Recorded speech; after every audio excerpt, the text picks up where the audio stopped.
Wacusta. Wacusta is a narrative of the mid-18th century Western frontier. It takes place after the signing of the Treaty of Paris in 1763, the reaction of Western indigenous people under Pontiac, the siege of Fort Detroit, and the capture of Fort Michilimackinac. And the books are linked in a number of ways. First, by the ongoing nature of colonial warfare in North America, as the events of 1763 lead into those of the 1770s, which then serve as the necessary backdrop and context for understanding the hostilities of 1812. Second, and equally importantly, for Richardson, Wacusta and the Canadian brothers are also tied by familial feuds and the theme of horrific revenge. Now, to be sure, these feuds are shaped by geopolitics, but they're also the product of personal histories that in the Canadian brothers culminate in the vengeance sworn by one family, that of the American settler Jeremiah Desborough, on the British family of the Granthams. Although Desborough settled on the Canadian side of the Windsor-Detroit border, he treacherously identifies with America. The feud of the 1760s, as well as his own despicable character, drives him to attempt over and over and over again the murder of the Grantham sons. He eventually succeeds in this, both of whom are descended from members of the British military and serve in the Army and Navy during the war. And there's quite a bit in the Canadian brothers that is autobiographical in terms of Richardson's own life. Yet, as well as the interlinked military, political, and personal relationships that underpin the novel's plot, Richardson's historical treatment has much to say about gender relations and the role they play in the war. British and American officers recognize each other's manliness and mutually share conceptions of honor, so much so that when removed from the battlefield, they enjoy bonds of brotherhood. It's only the common soldiers, primarily, albeit not entirely, from the backwoods of Kentucky and Ohio, who with their vulgarity, brutishness, and disrespect of codes of honor, who are the true enemy. Now, to no small extent, Richardson's understanding of the War of 1812 is not far removed from the arguments made by Alan Taylor, who points to the appreciation Federalist American officers had for the traits of disciplined and honorable military manliness, not to mention the class status that they believed figures such as Brock personified. But as well, similar traits can be found in the figure of Tecumseh, a striking, handsome, and intelligent military leader in the book. And I would speculate that Richardson's book might have played no small role in helping to create this image of Tecumseh as one of the central indigenous heroes of the War of 1812. And again, we heard a bit about that this morning. He's a very noble, albeit a very doomed figure in the book. Overall, then, masculine bonds, as well as conflicts between different groups of men, take a number of forms in this novel. And what of women? Now, a woman is the villainess of Richardson's piece, the supposed niece of an American major, himself one of these well-respected enemies, who in fact is the daughter of the lowly, scheming, cowardly, and traitorous Desborough. She attempts to manipulate an honorable, if somewhat vulnerable, Gerald Grantham, and to make him the instruments of her own personal vendetta. She tries to basically set up Grantham in order to have him assassinate an American officer whose honor, who has impinged, she believes, her honor. Yet while Matilda Montgomery is eventually exposed as treacherous and dangerous, and she too is doomed as she commits suicide. There's a lot of people in this book are doomed. It's a bit like Hamlet.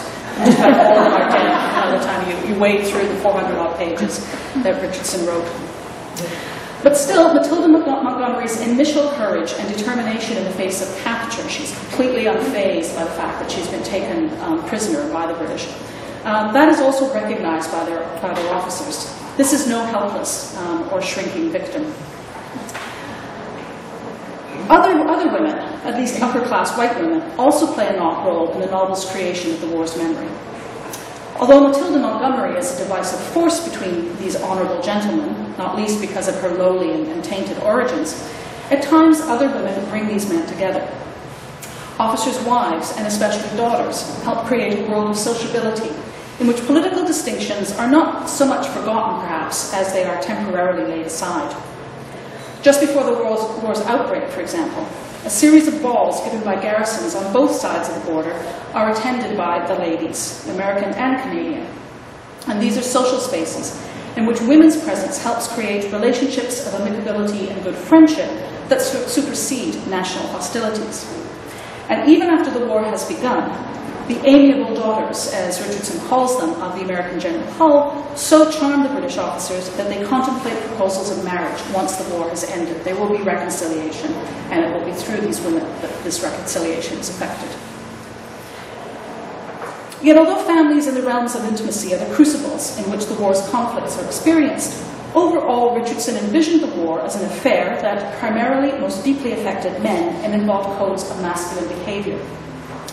It wasn't until the War of 1812's first centenary, I would argue, that the war's publicly expressed memory and its commemoration began to encompass its effects on women in detail, effects that were remembered, collected, and narrated by the Niagara area teacher Janet Carnahan.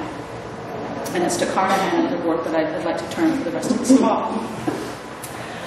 Born in 1839 in Stamford, which is now part of the north end of Niagara Falls, Carnahan was the second daughter of James Carnahan, a cabinet maker and carpenter, and Mary Milroy, both Scottish immigrants who had arrived in Stamford from Ayrshire around 1830. In 1841, the family moved to Niagara-on-the-Lake.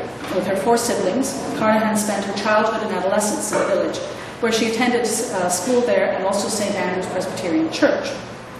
She became a teacher in 1857, starting her career first at the Niagara Public School, and then, after attaining further teaching qualifications at the Toronto Normal School, she went on to teach in Brantford and Kingston.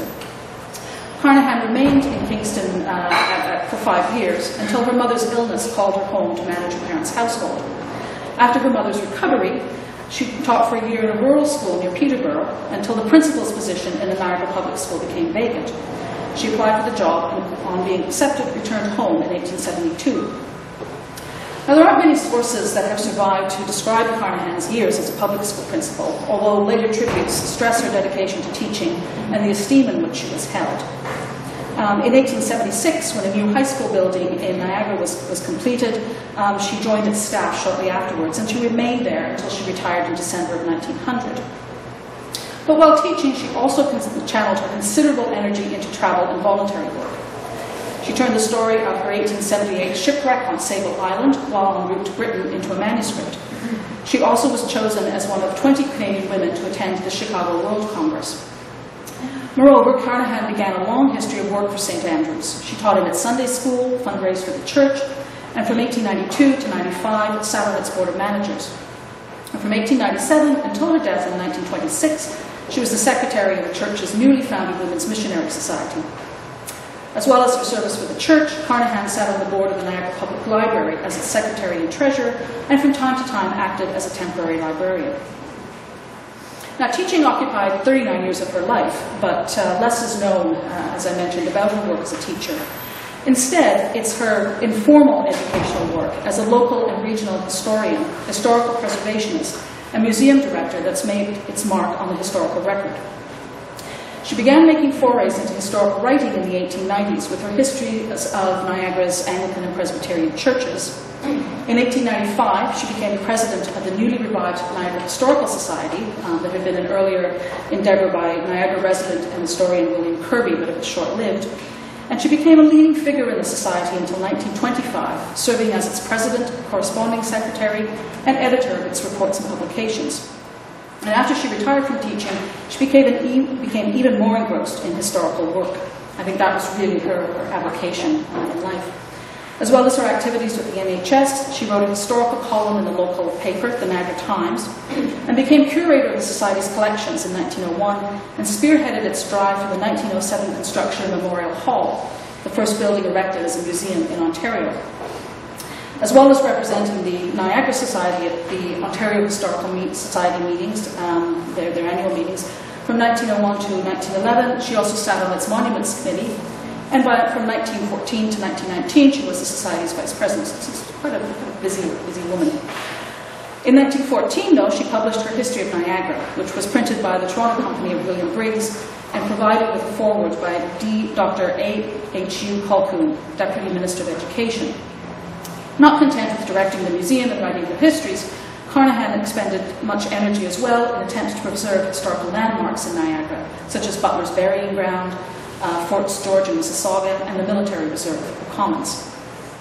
Now, of course, as I've argued elsewhere, she was not a unique or isolated figure. She conducted her local work within the larger provincial, national, and transnational context of a late 19th century concern with the past. In fact, I think of this period, the 1880s to the 1920s, as sort of the heyday of public commemorations in the North American and transatlantic world. And like her contemporaries Sarah Curzon, Mary Agnes Fitzgibbon, Emma Curry, Clementina Fessenden, and Elizabeth Thompson, she was an adherent of both British nationalism and the British Empire. Yet while Carnahan shared their belief in history's power to inform the present with political, social, and above all, moral examples, she differed from her fellow historians, I think, in a number of important ways. For one, unlike Clementina Fessenden's more conservative support of the imperial tie, Carnahan's was a small L, and I imagine to probably a large L, liberal imperialism. Support for Britain, for her, meant support for a history of abolitionism, religious toleration, and reform movements. As well, while Curzon and Curry openly championed women's suffrage, their writings of white women into history was an overtly political act, Carnahan was far more circumspect about the need for enfranchisement. I suspect that she probably supported it, but she did not speak publicly about it and did not join in suffrage activism. Now, Carnahan and her colleagues started to collect a number of artifacts throughout the 1890s, objects that included portraits of early settlers, United Empire loyalists, military heroes, or those who, in her words, as either men or women, have made our town and country. By 1903, the annual report stated that 2,000 articles had been amassed, making the need for a permanent museum even more pressing. She played a key role in getting provincial and federal funds for the museum and raised money at the local level, work that was recognized by her peers in the local press. The informal opening of Memorial Hall in March 1907 was described by the Daily Standard of St. Catherine's as a presentation of many fine artifacts, many fine pictures in the revolving case. However, one important picture was missing, a portrait that should occupy the most conspicuous position, one that every loyal citizen of Niagara and every member of the society hopes someday to see adorning the walls of the building she has worked for so faithfully and zealously. But for Janet Carnahan, we never would have had a historical society, a collection, or a building to store it in. Now, the museum housed, and still does, if any of you are in Niagara-on-the-Lake, it is certainly worth a visit. It houses a plethora of items, ones that testify to the multiple strands of the area, its histories. So the first capital for Canada, early settlers, Aboriginal histories in the area, and the growth of the town's commercial, industrial, social, and cultural life. A past that also testified to the significance of religious and educational institutions. But if there was one event that stood out in the museum's collection, it was the War of 1812. Military flags, and here's a list. Relics of General Brock, including his never-worn hat, which is still part of the museum's permanent exhibit. Sashes, powder horns, spurs, coats, jackets, tunics, uniform buttons, weaponry, commissions of Niagara residents, as well as engravings and sketches of individuals, events, and places associated with the war. All these items composed, I think, not so much a unified narrative, perhaps, as a montage of images and representations. The cabinets containing these items came first in the catalogue, and in all likelihood, they were the first things that a visitor to the museum saw. Unfortunately, although we have photos of the museum in the 1920s, we don't have a floor plan of the layout, so I can't actually tell you how people walked around it, but certainly there's an abundance of War of 1812 materials in the collection. Now, these artifacts spoke of men's historical actions and agency, as it was men who took the commissions, wore the uniforms, fired the guns, and received the commendations.